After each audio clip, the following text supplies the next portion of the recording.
ఈనాటి సమావేశ అధ్యక్షులు నగరకళ అభివృద్ధి ప్రదాత అన్న వేముల వీరేశం గారు, ఎమ్మెల్సీ అభ్యర్థి అన్న తీర్మాన్ మల్లన్న గారు, స్టేజ్ మీద ఉన్నటువంటి అతిరథ మహారాజులందరికీ కూడా శుభాకాంక్షలు తెలియజేస్తూ, నేను మొట్టమొదటిగా మొన్ననే ఉద్యోగ విరమణ చేసి ఇదే వేదిక మీదకి అన్నగారు ఇప్పుడే రావడం జరిగింది.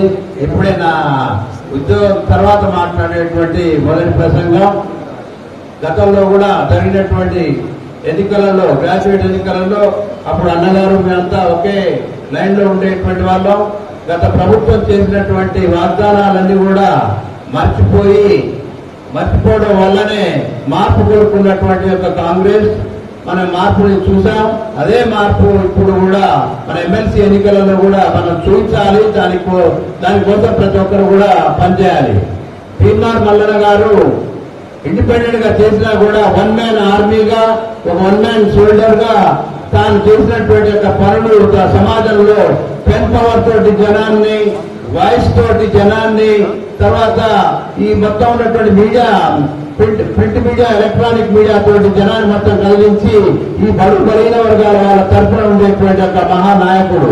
కాబట్టి ఈనాడు మనం ఉన్నటువంటి ఒక మామూలు జనాన్ని కలిగించినటువంటి ఒక వ్యక్తికి ఈనాడు గ్రాడ్యుయేట్ ఎన్నికలలో ప్రతి గ్రాడ్యుయేట్ కూడా ఆశలు ఎట్లా ఉన్నాయంటే ఈ ప్రభుత్వం మీద ఉన్నాయి. ఈ ప్రభుత్వం చేపట్టేటువంటి కార్యక్రమాలను చట్టసభల్లో బయట వినిపించడం కాదు, చట్టసభల్లో వినిపించాలి అంటే తనలాంటి గొంతు ఉండాలనేటువంటి ఒక ఉదాహరణ చేపట్టినటువంటి ఒక వ్యక్తి.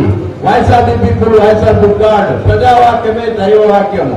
అంటే ఈ యొక్క దైవవాక్యం అనేటువంటిది ప్రజలతోని, ఈ గ్రాడ్యుయేట్స్ తోని ఓట్లు వేయించినట్లయితేనే ఈ సక్సెస్ అవుతుంది. అలాంటి వ్యక్తులు చట్టసభల్లో ఉంటేనే ఆ సక్సెస్ అవుతున్నటువంటి నిజాన్ని తాను ఉన్నటువంటి చేసినటువంటి నాలుగు స్వార్థంగా చేసినటువంటి తన యొక్క సేవలను ఈనాడు మన తెలంగాణ సమాజం, ముఖ్యంగా మన యొక్క ఉమ్మడి మూడు జిల్లాల యొక్క ప్రజలందరూ కూడా, గ్రాడ్యుయేట్స్ అందరూ కూడా ఒక్కొక్కరు ఒక్కొక్క 10-20 చొప్పున మనం వేయించినట్లయితేనే ఆల్రెడీ దాదాపుగా, ఎందుకంటే వన్ మ్యాన్ షోగా నిలబడినటువంటి వ్యక్తే చివరి దశలో ఓడిపోవడం జరిగింది.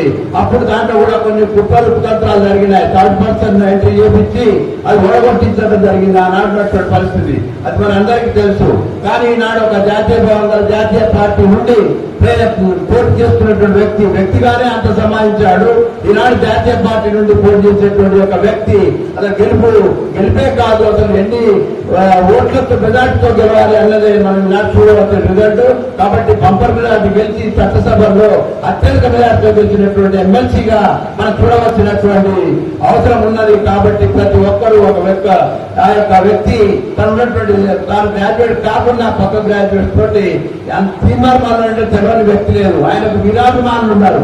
ఆనాడున్నటువంటి ప్రింటింగ్ మన మీడియాలో ఉన్నప్పుడు ఆయనకు ఉన్నటువంటి పొజిషన్ చూస్తే అసలు ఆపాల గోపాలం చిన్నపిల్లవాడి నుంచి మొదలు పెడితే 60-70 ఏళ్ళ ముసలిల వరకు కూడా అభిమానులు ఉన్నటువంటిది. ఎప్పుడొస్తుందా ప్రోగ్రాం, ఎప్పుడొస్తుందా అని చూసేటువంటి అలాంటి మళ్ళా ఈనాడు మనకు చట్టసభల్లో కనిపిస్తా నీవంటే మనం ప్రతి ఒక్కరు కూడా ఓటు వేయాల్సినటువంటి అవసరం ఉంది.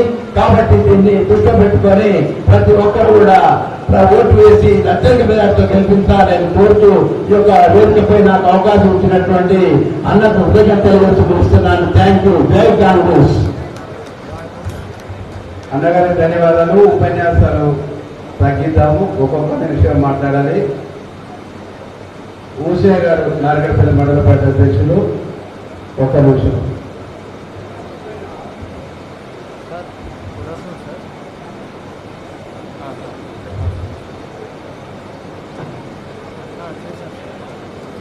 ఈరోజు